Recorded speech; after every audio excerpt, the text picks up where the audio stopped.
How to teach your loved ones to be responsible and accountable. In this episode, we are going to be addressing one of the 12 principles that you need to teach your children to prepare them for a brighter future. Get ready. These are extremely powerful, and our colleges and universities are not effectively teaching these skills and principles.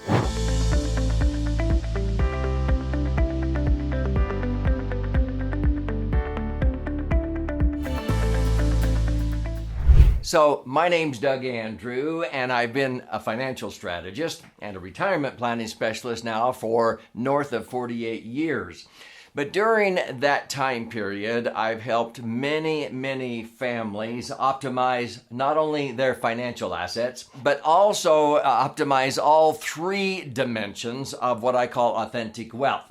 The financial dimension, the foundational dimension, which includes your heritage, your talents, your unique abilities, and so forth, and also your intellectual assets, and that's your wisdom and your knowledge, your experiences, and so forth. During the course of the last nearly 5 decades, we have discovered that a lot of children today are not being effectively taught principles at the colleges and universities. Years ago, when I was speaking with one of my good friends, Richard Rossi, he put together a list of 8 principles that our colleges and universities are not effectively teaching. In fact, he shared how his 2 children, when they graduated from college, they couldn't get a job, and he realized that they did not understand some of these basic principles that then we were able to teach his children. And they then had offers from several corporations for over $100,000 a year. So get ready. I'm going to start with principle number 1.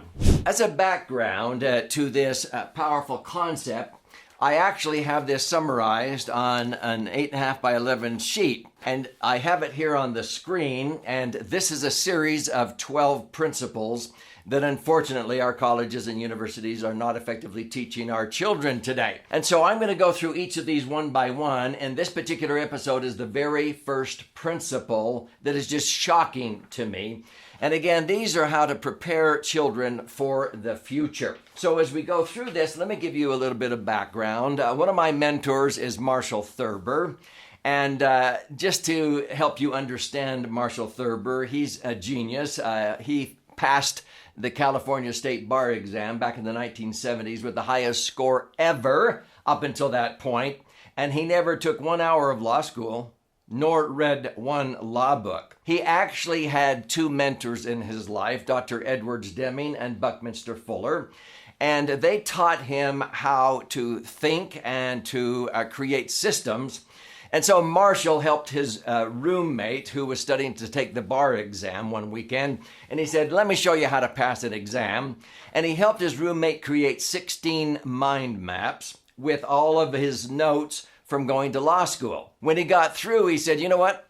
I could probably take the exam and pass it." His roommate said, "Go ahead and try it." Marshall passed the exam with the highest score ever up until that point. He never took 1 hour of law school, nor read one law book. Now, out of his 2 mentors, Buckminster Fuller and Dr. Edwards Deming, I'm going to be using an idea that Marshall learned from Dr. Deming when he was being mentored by him. If you don't know who I'm talking about, Dr. Edwards Deming is the total quality management engineer that transformed Japan to the quality they put out today with their automobiles and electronics. Compared to when I was a kid, anything made in Japan was like junk or cheap. And so back in the 1970s, he told the big 3 automobile manufacturers in America, GM, Ford, and Chrysler, "Hey, if you don't shape up on predictable quality, you won't be the big 3 someday." And they laughed at him. So he went to Japan and he met with Toyota, Honda, Nissan, and said, "You are the laughing stock of the world. You've got to create predictable quality in your assembly lines." Well, they listened to him, and now the Deming Award is the most coveted award today. And unfortunately, the big 3 are Toyota, Honda, and Nissan. We missed the boat. Now, Dr. Deming invited Marshall Thurber to spend 3 days with him, and Marshall had to shell out $75,000 to do that. But this is one of the key principles Marshall learned from Dr. Deming.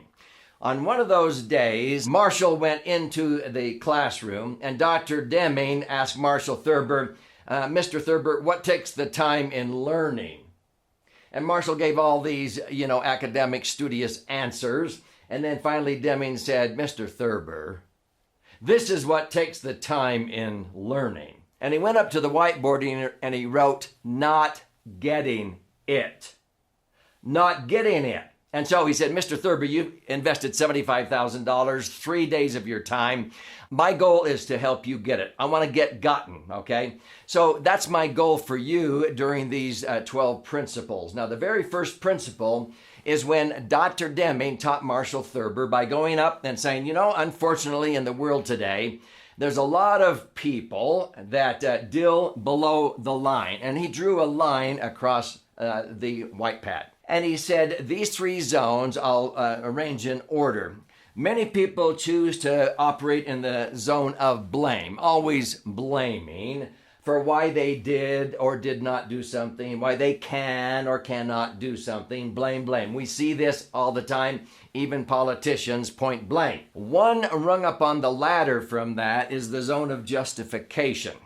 Justifying why you did or did not do something, or why you can or cannot do something, okay? And one rung up on the ladder from that is the zone of shame. Now, this is where people sort of shame themselves. Well, nobody taught me that. I don't have any money. I was not raised that way, and so forth. Shame, shame, I'm not smart enough. What Marshall learned from Dr. Deming is if you choose to operate in any one of these 3 zones below the line, it is all an absolute waste of what? Time, energy, money, resources. It's only when you deal above the line that you progress. What is above the line? 2 words. Responsibility and accountability. Now, it's interesting, responsibility, when you break it down, is responding to any curveball life throws at you with all your inherent God-given ability. And what I teach my children and grandchildren, if you will respond with all your ability, a higher power will always make up the difference. But I use the metaphor with my children and grandchildren of a clam on the bottom of the ocean. You don't want to be a clam just sitting there waiting for plankton to float to you and have this victim mentality, poor little me, waiting for something to come your way. America has an eagle on the top of the flagpole, not a clam, because an eagle goes out and hunts, is proactive, in motion, adding value in the world.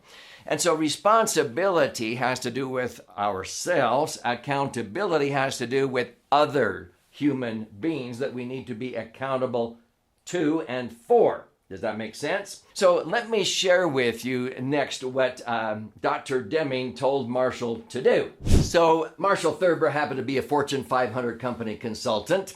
And by the way, if this is already resonating with you, I would recommend you subscribe to this channel. Why? Because I post an in-depth principle answer to a question almost on a daily basis. And when you subscribe, click that little bell so you'll be notified every time I do post a new educational video. At the end, I'm going to gift you a copy of my most recent best-selling book about this topic, okay? So stay with me. What Dr. Deming told Marshall to do is to go out to a Fortune 500 company and gamify this principle. Marshall explained it and hung up posters all throughout this company on every floor, and he called it the $2 rule. And everybody that worked at that business had to bring several $1 bills in their money clip or their purse throughout the entire quarter. And here's the game. Anytime anybody, because they all understood this, dealt below the line, anybody else without, accusing them would simply say, was that $2? Meaning, were you blaming, justifying, or operating in shame?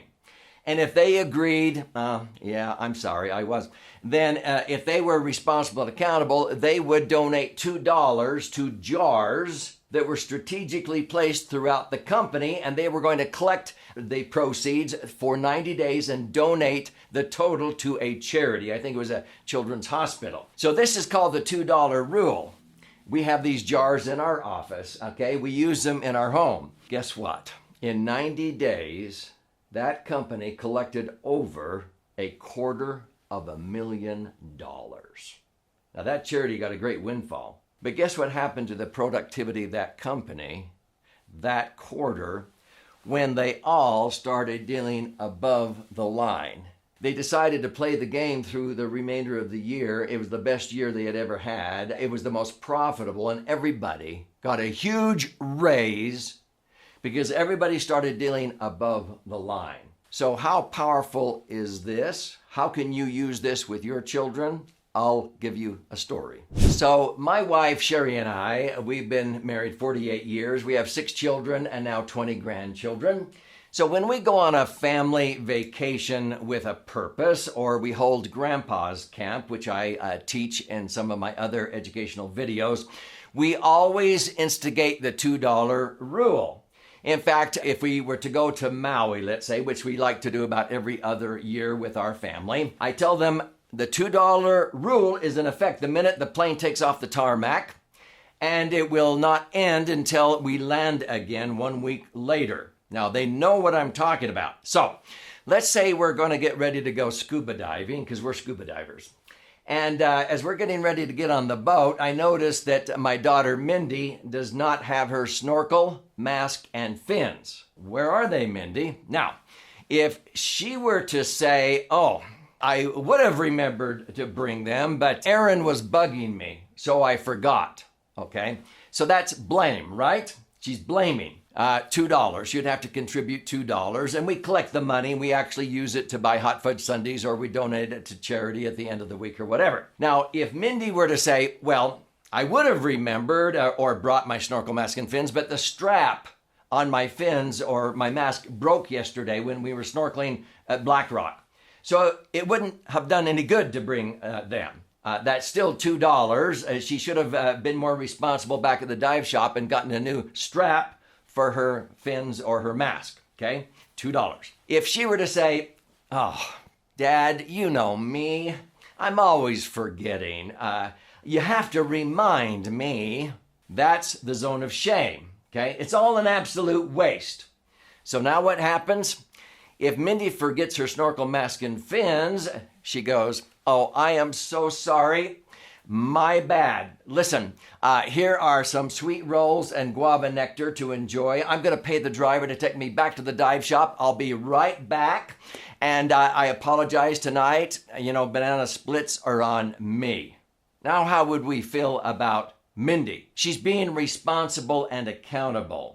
This works even with little children. We teach this to our grandchildren 4 years old. It's so sad that many colleges and universities fail to teach our children how to be responsible and accountable. How can you learn more? So as I indicated, I want to gift you a copy of this book called Entitlement Abolition, How to Abolish Entitlement Mindset with your kids and grandkids. These 12 principles are taught in this book, and I will gift you a copy free. It's 200 pages. You simply go to entitlementabolitionbook.com or click on the link below, and you contribute a nominal amount towards the shipping and handling. I cover the rest of that, and I'll pay for the book and fire out a copy to you. There's also options there to listen and learn, watch and learn. There's even an 18-hour masterclass where you can do a deep dive into these principles. But here is to your brighter future with your own family, your children and grandchildren.